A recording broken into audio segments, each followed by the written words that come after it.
Da cultura, por quê? Obriga o empregador, cujo trabalhador ganha até 5 salários mínimos, a despender mais R$ 50 para fins de atividades culturais, ou seja, ir para teatro, cinema, etc. É um crime o que aprovaram aqui, para com o empregador brasileiro. O crime maior foi a semana passada, a PEC da empregada doméstica. Se qualquer parlamentar tiver dúvida tocante a isso, basta consultar os sites dos sindicatos, dos empregadores domésticos, ou entrar nos sites das associações de empregadores domésticos. São praticamente unânimes, dizendo que o emprego será maciço. E elas todas vão se transformar, quem conseguir no emprego, logicamente, como diaristas. E quem não conseguir, vai aí para a informalidade, né? Ou vai se pendurar aí no Bolsa Família. Essa foi mais um voto meu isolado aqui. Foram 2, mas eu conversei agora com o gabinete do deputado de São Paulo, que votou contra, e ele teria aqui se justificado que errou aqui na hora de digitar o voto. Então, de novo, eu fui o único voto contrário à PEC da empregada doméstica. Inclusive, certos sites de sindicatos, de trabalhadores domésticos, ele faz as simulações. Uma doméstica que, por exemplo, ganha R$ 900 por mês. Ao final de um ano, caso ele venha demitir essa pessoa, ultrapassa a casa de R$ 12 mil os encargos trabalhistas.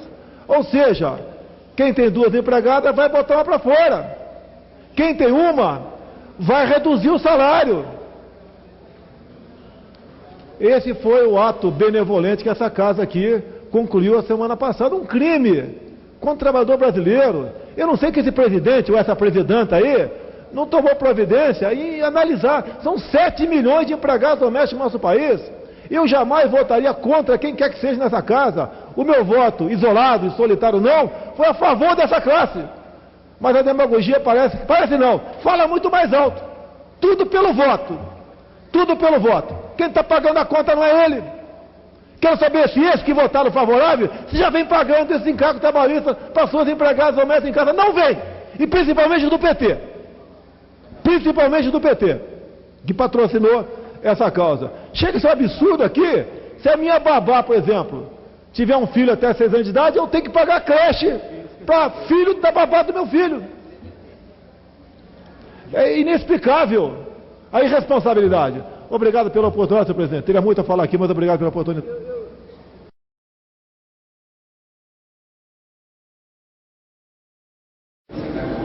Concedo a palavra ao ilustre deputado Jair Bolsonaro, PP, Rio de Janeiro.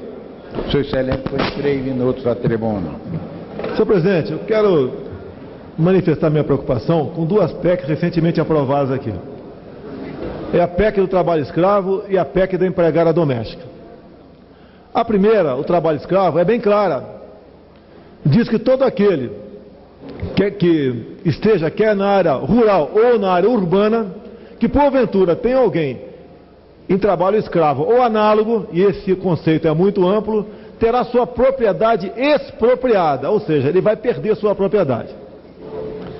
Agora, fazendo um paralelo com a PEC da empregada doméstica. Domingo eu perguntei para uma deputada do PT, lá no Rio de Janeiro, se um aposentado, se uma pensionista ou se um trabalhador negasse algum direito trabalhista à sua empregada doméstica, que agora está muito amplo esse direito, se aquilo poderia ser entendido como um trabalho análogo à escravidão. Ela falou que sim. Daí eu falei o seguinte: se nós puxarmos então a PEC do trabalho escravo, associar a PEC da empregada doméstica, esse trabalhador, esse aposentado que está num apartamento, numa casa aqui na área urbana do nosso país, poderá ter a sua propriedade expropriada. Isso é claro, é cristalino. Eu não sou advogado, sou apenas um capitão do Exército Brasileiro, fiz um curso superior por fora de educação física, mas estou há 22 anos aqui dentro. Está bem claro isso aí, é o fim da propriedade privada. Deputado Miro Teixeira, se estiver errado, por favor, os teus conselhos são muito bem-vindos, até para eu não falar demais. No meu entender, é o fim da propriedade privada. Por quê? Um aposentado, cujo teto está em torno de R$ 4.000, não vai ter como manter um empregado doméstico em casa com esse encargo trabalhista. Deve querer negociar por fora. E ao ser denunciado, com toda certeza isso vai ser, porque é como um casamento, né? Depois que ele se desfaz, o mundo se acaba, ok? Numa possível demissão, esse patrão aposentado vai ser denunciado. E ele está em curso agora, sendo enquadrado, não na PEC da doméstica, mas na PEC do trabalho escravo. E poderá ter o seu apartamento, sua casa, sua chácara expropriada. É o fim da propriedade privada. E nós sabemos aqui que o PT trabalha nessa linha. Eu até sempre digo, né? O PT critica o que gosta, ditadura e dinheiro. E elogia o que não gosta, pobre e democracia. Essa é a linha. Então, à margem dos escândalos retumbantes de corrupção no nosso país, o PT trabalha aqui na questão ideológica. E o PSDB e o DEM não abrem os olhos para isso. E eu cito isso porque são partidos de oposição. Então, pessoal, atento, porque o que está em jogo aqui é a manutenção, a perpetuação do poder. E temos um partido que é amante de ditaduras. Se não fosse, não vivia aí com Fidel Castro, com Ahmadinejad, com Evo Morales, com Chávez, etc. Obrigado pela atenção e pelo tempo, senhor presidente.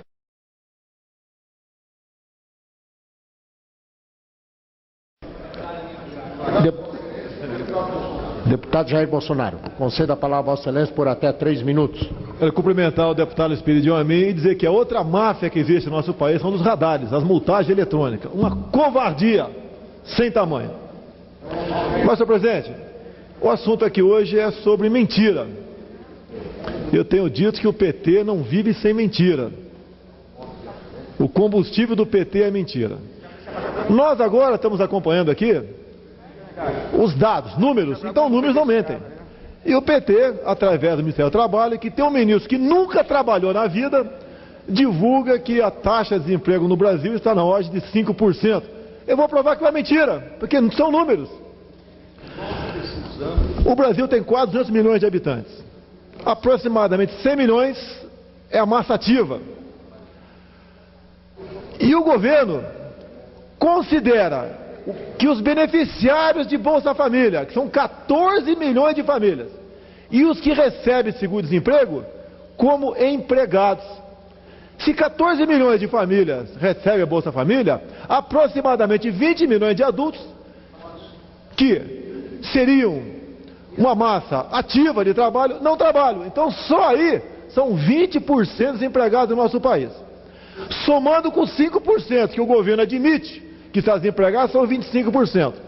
E somando-se com os que recebem seguro-desemprego, que na verdade não estão empregados, mas para o governo está, nós temos na faixa de 30% desempregados no nosso país. Eu acho que a grande mídia merece dar uma atenção a esses números. 30% desempregados. Agora, o que é bom para o governo? Quanto mais gente beneficiada da Bolsa Família, melhor para o governo. Por quê? Essa massa estimulada e condenada a ficar na ociosidade é uma massa que vota no PT. E o PT só tem um interesse nessa gente. É o seu voto. Nada mais além disso. E o PT não se preocupa em dar uma qualificação ou emprego para essa gente.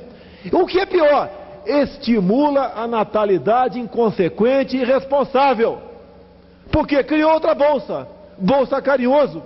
Ou seja, estimula o pobre a ter mais filho.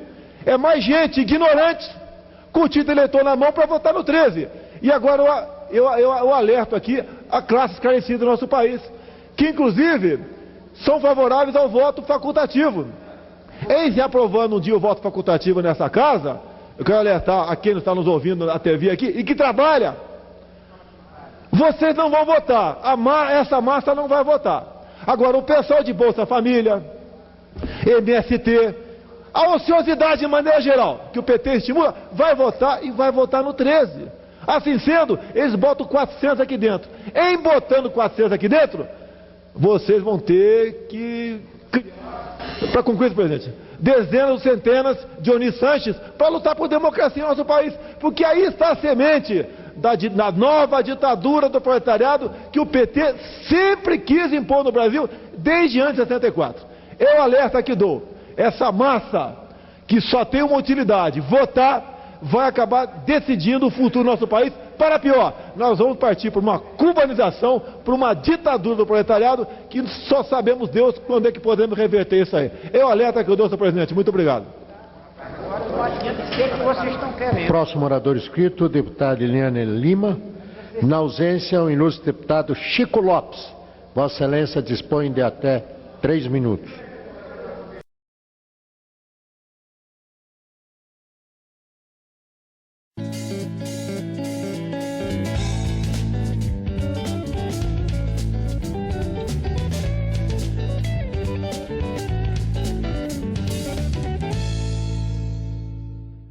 Uma das poucas vozes contrárias à aprovação da PEC das domésticas foi a do deputado Jair Bolsonaro, do PP do Rio de Janeiro. A preocupação dele é não deixar que as domésticas fiquem na informalidade e com dificuldade de arranjar emprego. Muitas delas, que hoje têm carteira assinada, na opinião dele, serão reaproveitadas como diaristas. E isso acontecerá, na visão dele, porque o patrão que ganha um salário aí entre 3 e 4 mil reais terá dificuldade para pagar uma funcionária com esses novos encargos. Eu sou Paulo José Cunha e estou com o deputado Jair Bolsonaro, que vai participar com a gente desta edição do Palavra Aberta, uma produção conjunta da Rádio Câmara e da TV Câmara. Deputado, de qualquer maneira, a PEC está aprovada. Agora, muita coisa ficou para ser regulamentada. O senhor acha que no processo da regulamentação, algumas dessas suas dúvidas poderão ser sanadas? Essas restrições? Primeiro que não apenas voz contrária. Eu fui o único voto contrário nos 2 turnos. Porque o parlamentar nessa casa aqui, ele vota muitas vezes com o partido, em função de acordos, né? Ou então de forma, às vezes, um pouco com medo do eleitor. E todos, né?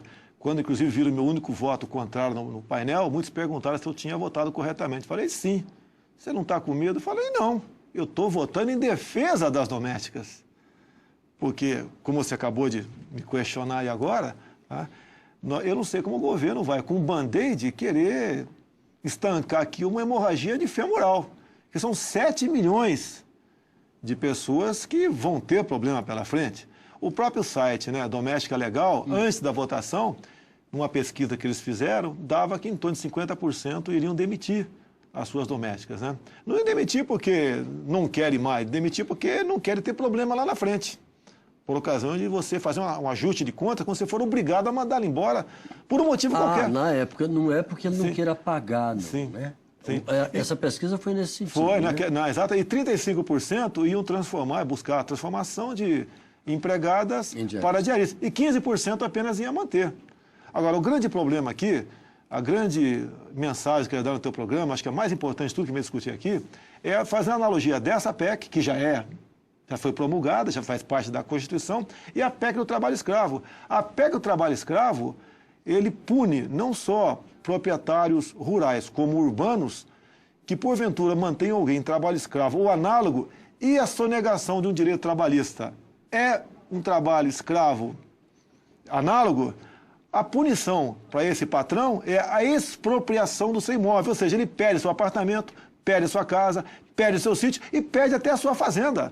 Então é o grande alerta que eu faço para todos com essa PEC do trabalho escravo. Não mantenha na informalidade e pague todos os direitos. Caso contrário, você pode perder seu imóvel. E o que é pior ainda, se o teu imóvel for alugado, né, quem te alugou o imóvel vai perder o imóvel. É isso que está na PEC do trabalho escravo. Isso é trabalho escravo. Sim. Só para deixar claro para o telespectador, nós estamos tratando de uma PEC que ainda está tramitando, que é a PEC que pune o trabalho escravo, a qual já passou na Câmara já passou na Câmara, está lá no Senado, porque o deputado está... Como o nome é muito bonito, o trabalho escravo, a tendência é votar favorável. Então, a minha grande preocupação na questão da PEC das domésticas é a informalidade. É um exército de pessoas que vão para a informalidade ou vão para o Bolsa Família. E parece que, para esse governo, interessa aí, quanto mais gente no Bolsa Família, melhor. Sem querer voltar ao passado, né? É a massa de proletariado, o governo está crescendo, né? Para ajudá-lo politicamente, tá ok? Deputado, vamos lá. Deputado, aqui há vários itens da PEC que eu queria tratar com o senhor, algumas questões que ainda estão muito no ar. Por exemplo, a empregada que dorme. Como é que vai ficar isso? A minha dorme. Okay? Dorme por quê? Ela mora muito longe. E para ela é vantagem, né? Porque ela janta lá em casa e faz um lanche lá em casa e tem uma TV a cabo no seu quarto. eu vou chegar a um acordo com ela e conversar com ela, né, para não ter problema. A minha esposa que trata desse assunto, para que nós não venhamos ter problema até com a expropriação do nosso lar um dia. Mas é a realidade, essa é a grande verdade. Eu acho que vale a pena um debate sobre a PEC do trabalho escravo aqui, porque a gente vai muito pelo rótulo, né? Você vai ao cinema muitas vezes pelo nome do filme, aqui se vota muitas vezes favorável a uma coisa pelo rótulo que está ali. Agora, um outro problema que é não muito difícil saber. Muita gente diz assim, não, mas ela dorme, mas ela não está à disposição do patrão. Mas há patrões e patrões. Sim, sim. Existe o patrão que explora, que acorda a empregada e diz, eu preciso que você ajude aqui, vai ter uma recepção de emergência aqui em casa, recebi uma pessoa... E numa hora da demissão, ela pode falar também, eu trabalhava até 10 da noite. Ela pode alegar, vai ser a palavra de um contra o outro. E como é que a justiça trabalhista vai decidir? Isso. Muitas vezes vai decidir favorável à empregada, que é o lado mais fraco, é a coitada, que seria explorada, etc. Então, esse problema. Agora, outro problema muito grave é o seguinte, os acertos que estão sendo feitos. Então, quem ganhava 1.200 por mês, estão passando para 900. Se não quiser, vai embora. Agora, vem os trabalhistas e falam o seguinte, né? Não pode haver redução salarial. Então, eles vão mandar embora e contratar uma outra. Deputado, a questão que muita gente também está levantando, uma discussão que está muito séria, uma das acusações contra a PEC das domésticas era de que ela trataria o patrão como uma empresa. Da mesma forma como uma empresa trata os empregados, o patrão seria uma empresa com uma empregada, digamos assim. A dona de casa seria uma empresa, teoricamente. E isso daí gera um tratamento completamente diferente. Porque o senhor dizia pouco antes de começar o programa que a relação patrão-empregada não é a relação patrão-funcionário... Que está apertando o parafuso, que está consertando o motor. Porque ali há uma relação afetiva também, muitas vezes, no caso das empregadas. Uma vez quebrando esse vínculo, né, com toda certeza vai haver demissão. Você não pode ficar com uma pessoa em casa... Tá, okay? Que você desconfie dela. Aqui vem um caso concreto que eu vi no Rio de Janeiro agora há pouco. A doméstica chegou para o patrão e falou, olha, todo dia faço o café às 7 da manhã. E como começo a trabalhar às 9, eu quero 2 horas de hora extra na manhã. E o patrão disse para ela, a partir de agora, eu faço meu café da manhã, que é café com leite e um pedaço de pão, e você vai tomar teu café no botequim da esquina e começa a trabalhar 9 horas. Quer dizer, aí já é, além de complicar para a empregada, um café no botequim, uma média com pão e manteiga, custa R$4. Custa R$4 no Rio de Janeiro, é um absurdo, né? Mas custa R$4. Então você criou mais um problema na questão da afetividade. Aí a gente pode levar isso mais adiante. Eu já vi pessoas perguntando, escuta, nesse caso, quem dorme em casa, eu posso cobrar aluguel? Tem mais detalhe também, né? E a alimentação e o almoço, eu posso cobrar o almoço? Eu assistia... É claro que a maioria não vai fazer uma coisa dessa, mas existem as pessoas que podem fazer. Olha só, foi praticamente unanimidade a aprovação da PEC, né? Menos o meu voto. Eu estive no Senado por ocasião da promulgação da PEC. E ali... parlamentares do PT, como Benedito da Silva, por exemplo, né, entre tantos outros, ministros, ministras, discursaram e foram numa mesma linha. Acabou a escravidão no Brasil. Pelo amor de Deus, acabou a escravidão no Brasil, porque eles vão passar a ter todos os direitos trabalhistas. Assim sendo, o que eu estou fazendo agora? Bem, eu acho que esses todos, né, o governo em especial, tem que ser coerente. Vamos acabar sim com a escravidão no Brasil, dando os meus direitos, fundo de garantia, hora extra, jornada massa de 44 horas por semana, para os meus amigos, companheiros da Marinha, da Aeronáutica e do Exército, para as polícias militares, para o Corpo de Bombeiros Militares. Vamos conceder esses direitos a todos eles. Tenho certeza que o governo vai apoiar a minha PEC. Agora, o discurso, que foi demagógico, foi. Deputado, só para a gente encerrar, 2 questões rapidamente. A questão do patrão que é demitido e não tem condições de pagar a empregada. Isso parece que não está contemplado lá na PEC. Olha só, hoje em dia, o que é justa causa, o que não é justa causa numa demissão? Um patrão, ele pode ser demitido, mas pode-se alegar na justiça trabalhista que ele tem um capital que comporta o pagamento de 40% de multa em cima do fundo de garantia. É mais uma coisa que vai lá, né, encher as prateleiras da justiça trabalhista. Ou seja, isso é um grande problema. O que faltou nessa PEC? Primeiro que para nós aqui o fundo de garantia era opcional. Muitos pagavam. Poder agora, impor agora o fundo de garantia. E dar uma transição, 3, 6 meses, coisa que não foi feita. Período de ajuste. Transição nenhuma. Então, o impacto que tem para os patrões no momento é a preocupação, né, e não poder arcar com os encargos trabalhistas e ter um desequilíbrio econômico. Então, a demissão de imediato é o que aconteceu para muita gente. Só para encerrar, a questão do FGTS. Como é que fica? Olha, o Fundo de Garantia é 8%, né? Eu acho que eu queria perguntar INSS, que Fundo de Garantia é 8%. Tá? INSS, seria o INSS. Hoje o patrão entra com 12, o empregado entra com 8, não é isso? Sim, geralmente o patrão absorve tudo isso aí. Agora, para o governo, ele quer diminuir as alíquotas, tá? Porque tem muita doméstica que está na informalidade. Então, o governo vai ganhar de qualquer maneira. Até porque, por que ele vai ganhar? Porque a massa dessas trabalhadoras agora vão se diminuir ao nível do salário mínimo nacional ou ao nível do mínimo estadual, que cada estado tem seu mínimo um pouco acima do salário mínimo. Então, como todos vão estar muito próximos do mínimo nacional, elas vão se aposentar mais cedo ou mais tarde, de acordo com a sua idade. E vai ser próximo ao salário mínimo. Então, o que o governo vier arrecadar agora, que seja 1%, é negócio para o governo. Bom, deputado... O governo não perdeu, o governo está ganhando sempre. Infelizmente, nosso tempo está esgotado. A gente vai continuar acompanhando, porque agora vem a fase da regulamentação. E talvez aí seja o momento de dirimir uma série dessas dúvidas que nós tratamos aqui. Muito obrigado pela sua participação aqui com a gente. Você de casa, obrigado pela audiência. Um abraço e até a próxima.